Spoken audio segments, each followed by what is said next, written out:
कि यदि विज्ञान का परिचय नहीं मिला वो अधूरा है, उसको पूरा ज्ञान नहीं है। तुम प्रभु के ही बल से प्रभु को गाली दे रहे हो, प्रभु के बल से ही प्रभु के प्रति तुम्हारा अपराध बन रहा है, उन्हीं के बल से तुम श्वास ले रहे हो, फिर भी कह रहे हो कौन भगवान, कैसा भगवान। किसी ने कहा था कि अनुभूति नहीं है तो हम कैसे माने कि वो है।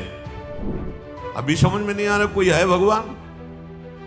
जरा सी जल वृष्टि हुई तो प्रांत के प्रांत में हाहाकार, ऐसे हो जाए तो प्रांत का प्रांत मिट्टी में मिल जाए।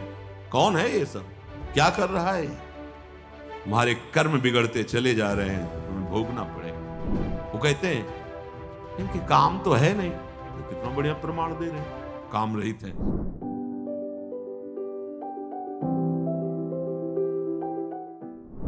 कौन ऐसा जन्मा है जिसे काम ने नचाया ना हो?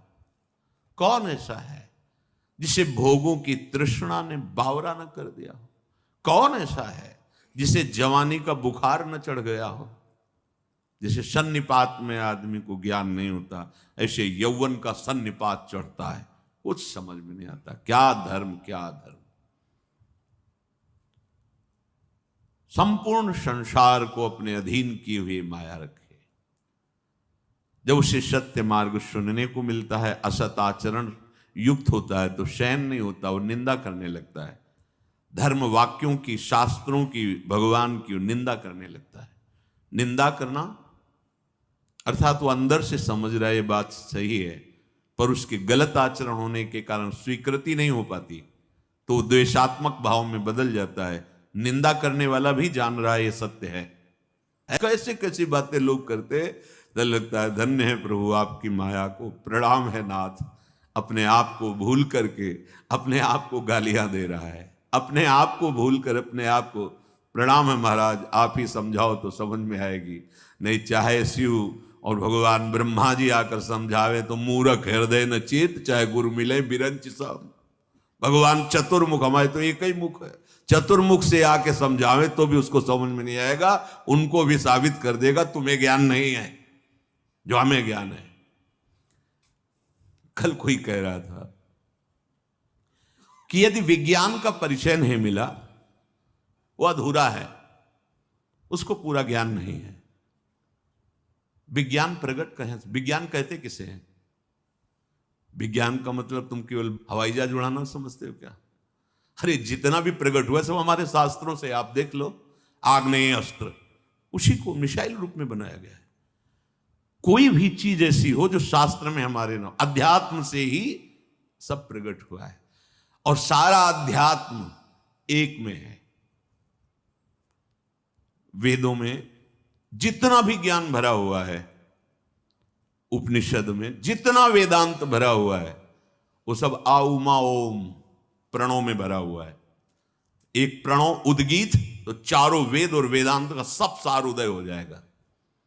और भक्ति, प्रेम, ज्ञान, वैराग्य जो भी सब नाम में समाया हुआ है।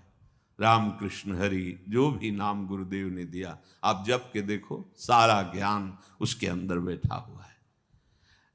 अब नाम जप में रुचि नहीं है, भौतिकता में रुचि है, अध्यात्म जाके चोट पहुंचाता है, वो तिलमिला उठता है, वो कहता है तू झूठा है, तिलमिला उठता है, क्योंकि उसकी भौतिकता नष्ट होगी ना। सोई प्रभु भ्रू विलास खग राजा, नाच नटी इव सहित समाजा। अपने समाज के सहित माया नाचती है, किनके? प्रभु श्री हरि के इशारे में। तो जब शरणागत हम हो जाते हैं ना, तो जो प्रभु कहा मामे ये प्रपद्यन्ते माया में ताम तरंते, प्रभु ऐसे कर देते, कोई चेकिंग नहीं, कोई विक्षेप नहीं, निकलो चलो जाओ प्रभु की शरण में। और जो माया का स्वामी बनना चाहता है, मायापति बनना चाहता है, भोगों को भोगना, फंस जाता है इस प्रचंड जाल में। उसको समझाओ तो समझ में नहीं आएगा, बिल्कुल समझ में नहीं आएगा। सोई सच्चिदा नंद घन रामा, अज विज्ञान रूप बल धामा। विज्ञान रूप स्वयं भगवान है। वही सच्चिदानंद प्रभु हैं, वही अखंड बल के समुद्र हैं, वही विज्ञानानंद घन हैं।